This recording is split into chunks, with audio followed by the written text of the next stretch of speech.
Навистина е чест и му приличи на Карпош да биде пионер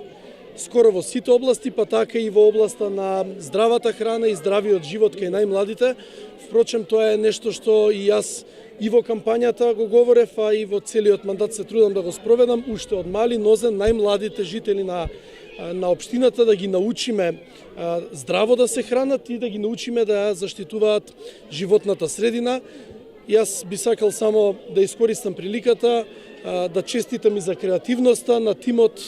на училиштето Аврам Писевски и на директорката, кои што заедно со Slow Food водно успеа да го направат овој проект и Карпош да биде пионер, односно да биде првата општина која што во едно од училиштата кои се наоѓаат на територија на општината имаат ваква прекрасна градина каде што најмладите ќе учат и за здрава храна, и за компостирање, и ќе учат за заштита на животната средина, бидејќи нели тоа е нешто што мораме и ние должност да го префрлиме како навика и да го префрлиме како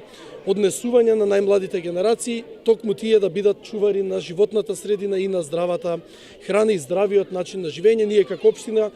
ќе продолжиме да ги поддржуваме и во иднина сите проекти и сите активности и на основните училишта, и на градинките, и на сите граѓани или граѓански здруженија